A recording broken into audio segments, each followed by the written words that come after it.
Bonjour à tous, je vous retrouve aujourd'hui pour vous présenter le DJI Osmo comme c'était prévu.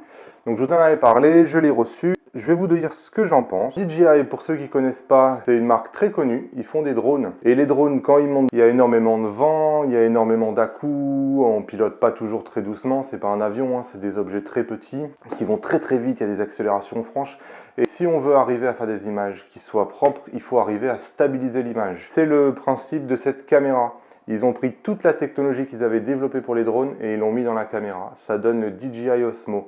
Osmo, c'était la première version. Là, c'est l'Osmo Plus, c'est la nouvelle version qui vient de sortir. Ils l'ont améliorée. Elle est maintenant avec un zoom qui va de la focale 22 à la focale 77. On va voir ensemble qu'est-ce que ça donne. C'est révolutionnaire, c'est nouveau, il n'y a pas beaucoup de concurrence. C'est un produit vraiment innovant. Voyons ensemble. En termes de caractéristiques, c'est la version Osmo Plus, donc elle est maintenant elle est dotée d'une focale qui va entre 22 et 77 mm, sachant que on est sur un zoom 3x5 en optique et jusqu'à 7 fois en numérique. Donc eux ils disent sans perte, sous-entendu comme la caméra filme normalement nativement en 4K, ils sont capables de promettre du zoom sans perte en 1080p jusqu'à 7 fois. Ça filme donc, je le disais, en 4K, 25 images, ou alors on peut 1080p en 60 images, si vous faites des slow motion, des choses comme ça. Alors, les caractéristiques de cette bestiole, la focale de 22 à 77 mm, 22 pour ceux qui ne connaissent pas trop, c'est du grand angle, 77, vous êtes déjà sur un beau portrait. En termes de zoom, ça fait du 3,5 fois en optique, ça fait du 7 fois en numérique sans perte. Sans perte, ça veut dire que la caméra étant capable de filmer en 4K, il vous assure de pouvoir faire du zoom numérique jusqu'à 7 fois sans perte si vous filmez en 1080p. Donc c'est du marketing. En termes de stabilisation, vous êtes stabilisé sur les 3 axes, ce qui est, enfin on regardera tout à l'heure lors de la démonstration les résultats, mais c'est déjà satisfaisant. Il existe d'autres accessoires qui permettent de la stabiliser encore un peu plus, notamment sur l'axe Z. C'est-à-dire c'est l'axe qui évite d'avoir les mouvements comme ça quand vous marchez. Donc j'ai vu des vidéos sur internet, c'est un tout petit peu mieux effectivement avec l'accessoire, mais les résultats sont déjà vraiment pas mauvais avec la version de base. Donc il y a toute une gamme d'accessoires qui va avec ce DJI Osmo. C'est un peu le système GoPro. Il y a toutes les ventouses, une ventouse qui permet d'aller sur le vélo, une autre pour la moto, une autre pour la voiture. Il y a une perche, il y a des supports pour le micro, il y a des trépieds, il y a la base que j'ai là qui est vendue 10 € qui est très utile, qui permet de pouvoir le poser parce que là finalement on ne sait jamais comment le poser. On est tout de suite avec la caméra qui se balade, etc. Donc là avec la base, hop, on arrive, on le met et voilà, il tient, on le pose sur le bureau, ça prend pas de place en plus. C'est un accessoire qui est indispensable à la base, 10 €. Donc voilà, c'est le système GoPro appliqué par DJI sur cette gamme Osmo. En termes de fonctions, on a une fonction qui permet de faire des panoramas. Donc essayez de faire un panorama avec votre iPhone, évidemment, vous pouvez le faire, mais c'est pas parce que l'iPhone permet de le faire, c'est parce que il y a des logiciels très très complexes qui arrivent, malgré les défauts que ça va bouger, etc., à vous recomposer une image qui est propre. Enfin, vous n'atteindrez jamais la qualité que vous pouvez avoir avec ça. Il va vous faire des panoramas qui sont vraiment magnifiques, de qualité professionnelle, et c'est mécanique. La stabilisation permet de faire un vrai panorama, sans avoir besoin de logiciels qui truquent les trucs dans tous les sens. C'est pareil, vous êtes capable de faire des très beaux timelapse, ou de faire des expositions longues, pareil. À main levée, vous pouvez faire une exposition longue jusqu'à plusieurs secondes, c'est magnifique. Allez, je vous retrouve tout de suite pour une démonstration. Bon, je vais vous montrer maintenant l'application qui permet de contrôler cette caméra. Donc elle s'installe sur les smartphones Android et iPhone.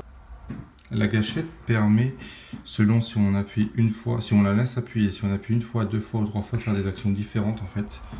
Une fois on dit à la caméra, je veux filmer ça, quel que soit le mouvement, tu gardes cet angle là. Par exemple là, ici si je filme le lit, j'ai beau faire tous ces mouvements là, la caméra elle bouge pas.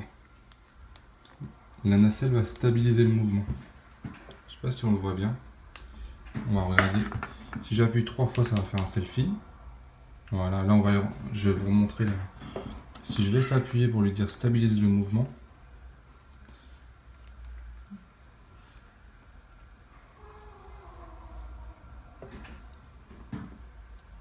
là on voit ça se balance, mais la caméra elle bouge pas.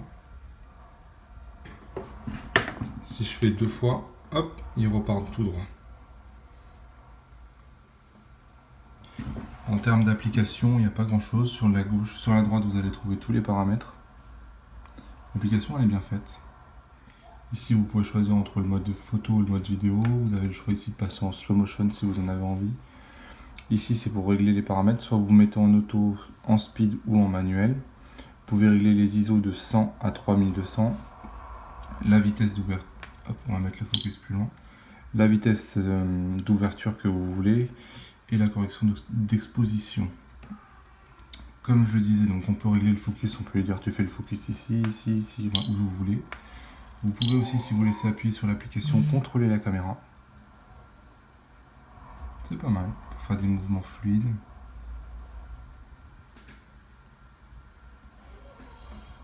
Donc c'est une application qui est très simple mais très efficace. Il n'y a pas grand chose à en dire.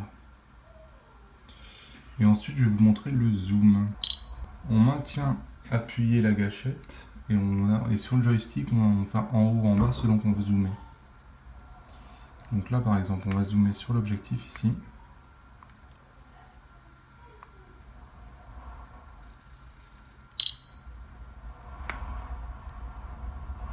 Donc là on voit, je vais dézoomer pour que vous vous rendiez bien compte. Hop. Donc la vue de base qu'on aurait avec le DJI Osmo d'origine c'est celle-là. Et quand on zoome,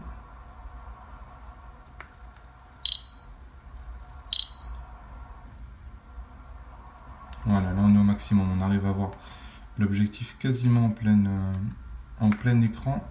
Allez, on va faire un test. Donc la vidéo là, cette partie de la vidéo est filmée directement avec le DJI Osmo pour que vous vous rendiez compte de la qualité. Donc exprès, on est en situation de basse lumière de façon à ce que vous puissiez juger de la qualité. Je trouve que la qualité est un peu moyenne lorsque la lumière vient à manquer.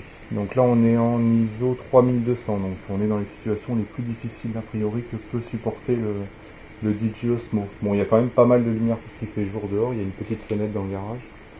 Donc voilà, allez, on tourne.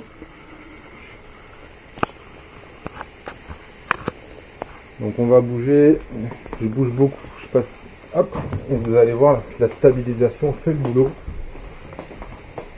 Hop, stabilisation fait le boulot, la vidéo ne bouge pas. Alors que pourtant je suis quasiment en train de courir. Ça ne bouge pas, on va rentrer dans la maison, on va courir plus vite. Hop. On court.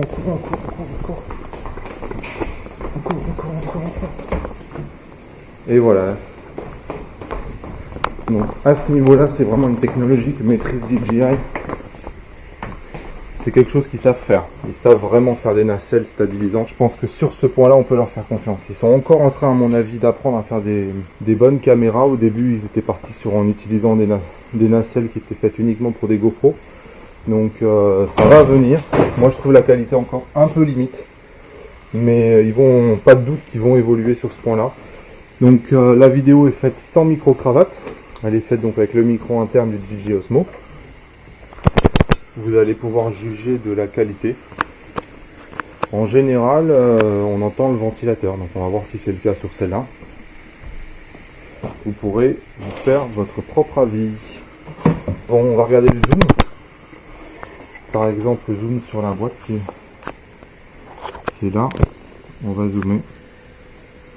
Le focus est sur la boîte. Donc on voit évidemment que plus on zoome, plus on n'y voit rien, alors que pourtant la boîte est loin d'être très très sombre. Donc c'est l'ouverture du diaphragme qui se réduit en fonction du zoom, qui fait qu'on a besoin de luminosité. Donc si on rentre dans la maison, et qu'on zoome par exemple sur les chaussures.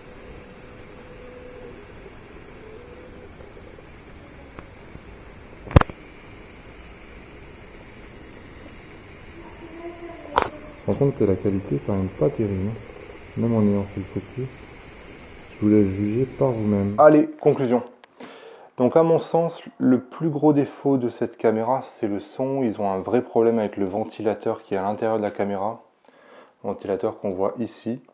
La prise son est ici, donc le ventilateur ici tourne vraiment, c'est de la folie. J'ai jamais vu une caméra chauffer autant. Le bruit du ventilateur s'entend sur le son. Ils ont même été obligés d'ajouter un accessoire supplémentaire qui était vendu, donc maintenant il est fourni de base. Mais malgré l'accessoire qui est vendu dans la boîte, on n'entend que le ventilateur.